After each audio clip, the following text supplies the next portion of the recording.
Bonjour et bienvenue dans notre analyse. Aujourd'hui, on s'attaque à un géant phi, la plateforme TradingView. Notre mission, elle est simple. Transformer ce qui peut ressembler, au premier abord, à un cockpit d'avion de chasse un peu intimidant, en un tableau de bord personnel et surtout intuitif et surpuissant. Pour nous guider, on a un dossier assez fourni. Des tutoriels pour les débutants, des articles plus techniques et même des retours d'expérience. L'idée, c'est vraiment de décortiquer cet outil, de la personnalisation la plus simple jusqu'à des fonctions que beaucoup ignorent comme la simulation de stratégie sans risquer un seul euro. Exactement. Il faut vraiment pas voir TradingView comme un simple site qui montre des graphiques. C'est un véritable écosystème. Il y a l'outil d'analyse, bien sûr, mais aussi un réseau social, une plateforme de développement, tout en un. Notre but aujourd'hui, c'est de tracer un chemin clair à travers tout ça pour que chacun puisse se construire l'outil qui correspond à ses besoins. Alors, commençons par le début. Cette fameuse première impression. On ouvre la plateforme et là, on est submergé. Des lignes, des chiffres, des menus, partons. Honnêtement, la première fois, j'ai cliqué sur 3 boutons au hasard et mon graphique a disparu. C'est le genre de truc qui peut décourager. Comment on met de l'ordre là-dedans? Ah, mais c'est l'expérience quasi universelle, ça. Et c'est pour ça que la structure est en fait très logique une fois qu'on a la clé. Faut y penser en 4 zones. Au centre, l'essentiel, votre toile en unité graphique. C'est là que 90% de l'action se passe. À gauche, c'est la palette d'artistes, quoi. Tous les outils pour dessiner.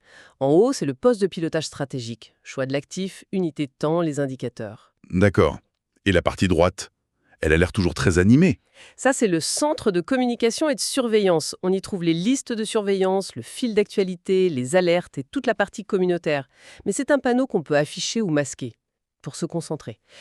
La première étape, c'est de comprendre ça. Chaque zone a une fonction et on peut simplifier l'affichage. C'est beaucoup plus clair. Et ça m'amène à un point qui revenait tout le temps dans nos sources, la personnalisation. L'idée, c'est pas de s'adapter à l'outil, mais d'adapter l'outil à soi. Un exemple simple, mais qui change tout, le thème clair ou le thème sombre. C'est la base, mais c'est fondamental.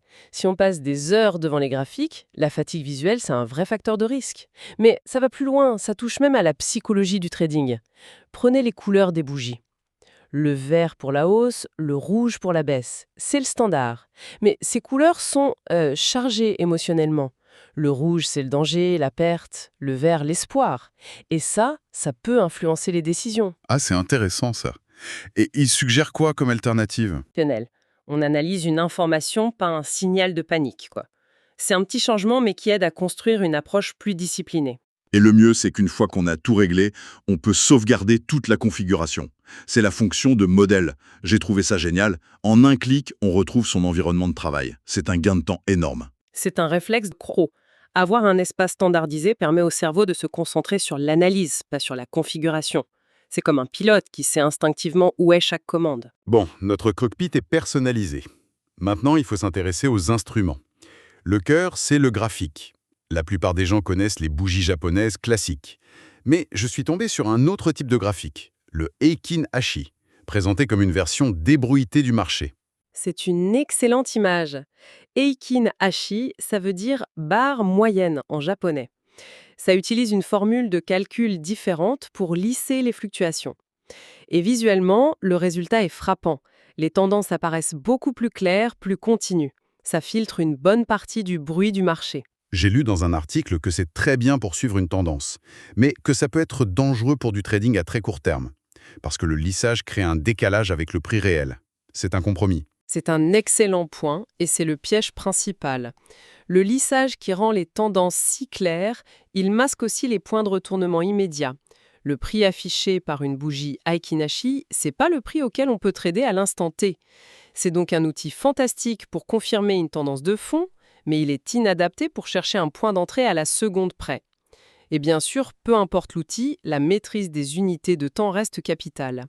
Passer du journalier aux 5 minutes, c'est comme zoomer avec un microscope. Ok. Une fois qu'on a son graphique, on peut y ajouter des couches d'analyse a posteriori, les fameux indicateurs. On parle beaucoup d'indicateurs basés sur le prix, mais il y a une autre dimension, non? Celle du volume, la force derrière les mouvements. Absolument. Le prix seul, ça ne dit pas tout. un mouvement de prix avec un fort volume est beaucoup plus significatif. C'est là qu'interviennent des indicateurs comme le VWAP, le Volume Weighted Average Price. En gros, il nous dit quel est le vrai prix moyen, celui où la majorité des échanges ont eu lieu. Beaucoup de stratégies se basent sur le fait d'acheter sous le VWAP et de vendre au-dessus. Et à côté de ça, il y a les grandes familles d'indicateurs plus classiques, ceux qui mesurent le momentum par exemple. Le plus connu, c'est le RSI. Oui, le Relative Strength Index, il mesure la vitesse des mouvements de prix. Et les sources soulignent une erreur fréquente chez les débutants. C'est de voir les niveaux de 70 sur achat et 30 sur vente comme des signaux automatiques. Ah bon? C'est pourtant ce qu'on lit partout. Acheter quand c'est survendu, vendre quand c'est suracheté. Et c'est un raccourci dangereux. Les traders plus expérimentés voient ça comme des zones de tension. Un RSI à 80 sur une action en forte hausse, ça ne veut pas dire « vendez tout de suite ». Ça veut dire « attention, l'élastique est très tendu, mais il peut le rester longtemps ». C'est un signal pour devenir plus prudent, pas un ordre automatique. Un actif peut rester suracheté pendant des semaines dans une tendance très forte. C'est beaucoup plus nuancé. Et c'est la même chose pour les indicateurs de volatilité comme les bandes de Bollinger.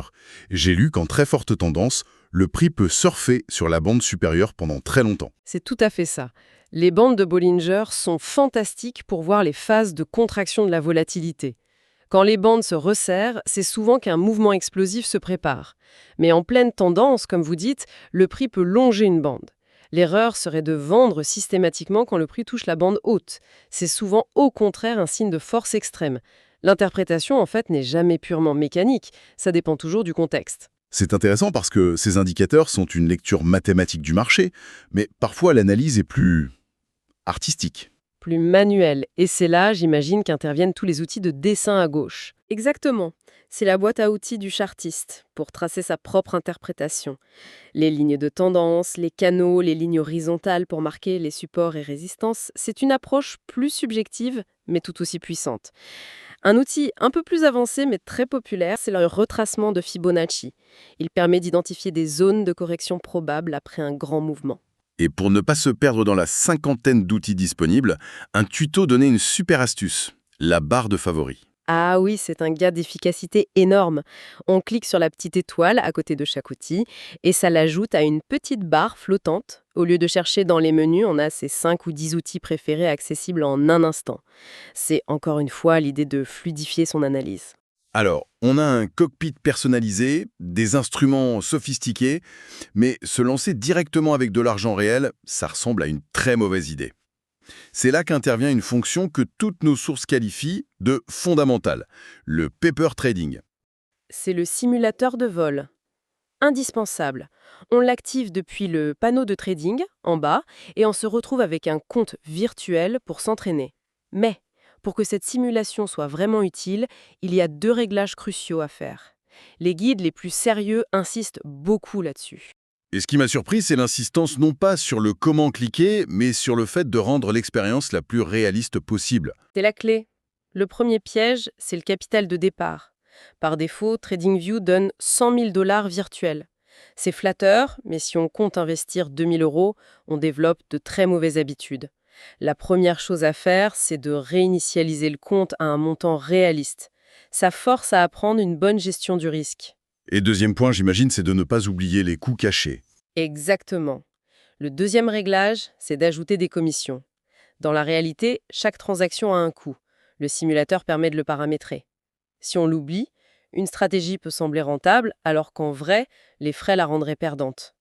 Ces 2 ajustements, capital réaliste et commission, ça transforme le jeu en une vraie simulation professionnelle.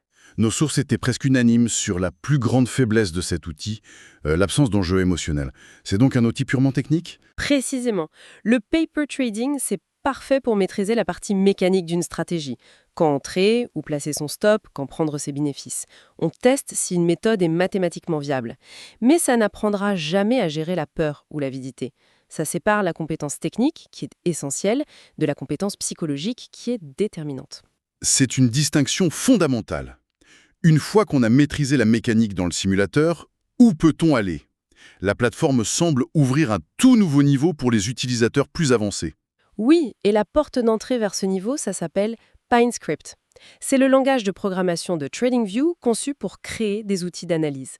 Avec PineScript, on peut créer ses propres indicateurs ou même programmer des stratégies complètes qui s'exécutent sur le graphique. Ça a l'air très puissant, mais aussi très complexe. Il faut être développeur pour en profiter? Pas nécessairement. Et c'est là toute la magie de la dimension communautaire. Les utilisateurs ont créé et partagé plus de 100 000 scripts. C'est une bibliothèque publique colossale. J'ai regardé juste avant, on y trouve des trucs incroyables qui n'existent pas par défaut. Par exemple, des indicateurs qui colorent les bougies non pas selon la hausse, mais selon la force du volume. C'est fou. Ce sont donc des outils qui peuvent donner un avantage et qui sont accessibles en quelques clics sans écrire une ligne de code. C'est exactement ça. On explore la bibliothèque, on lit les commentaires et on importe l'outil en un clic sur son propre graphique. C'est une forme d'intelligence collective. On peut tester des concepts de trading très pointus développés par des gens du monde entier. Et pour lier tout ça, il y a une dernière fonctionnalité qui m'a semblé être le chef d'orchestre de la plateforme. Les alertes. Ça a l'air d'être la clé pour automatiser sa surveillance, non? C'est le système nerveux de la plateforme. Une alerte sur TradingView, c'est bien plus qu'une simple notification de prix. On peut bien sûr être alerté quand l'action X atteint 100 €, mais la vraie puissance est de pouvoir créer des alertes sur des conditions complexes. Par exemple, être alerté seulement si deux moyennes mobiles se croisent et que le RSI est en zone de survente. On peut même, et ça m'a bluffé, créer une alerte sur un dessin qu'on a fait soi-même. C'est une des fonctions les plus puissantes. Vous tracez une ligne de tendance. Vous faites un clic droit dessus et vous demandez à TradingView de vous envoyer une notification à la seconde précise où le prix viendra casser cette ligne. Ça libère d'une surveillance constante. On définit ses conditions, on programme ses alertes et on laisse la plateforme travailler pour nous. En résumé, ce qui ressort, c'est que TradingView est une plateforme incroyablement modulable. On peut y entrer comme un débutant complet et grandir avec l'outil jusqu'à pratiquer sans risque, puis explorer des outils communautaires avancés. On a vraiment l'impression de passer de passager intimidé à pilote aux commandes. C'est la bonne synthèse. La plateforme offre une boîte à outils techniques qui est sans doute l'une des plus complètes au monde. La maîtriser, de la personnalisation jusqu'au test en paper trading, c'est la première étape, indispensable. Mais il faut toujours se souvenir que cette maîtrise technique, ce n'est que 50% du chemin. Et ça nous amène à la pensée finale. Maintenant que les outils sont démystifiés, que le cockpit est devenu familier, la vraie question n'est plus « puis-je construire une stratégie gagnante dans un simulateur ?» La question devient « aurais-je la discipline et la maîtrise de moi-même pour exécuter cette même stratégie, clic après clic, lorsque de l'argent réel, et donc des émotions bien réelles, seront en jeu ?»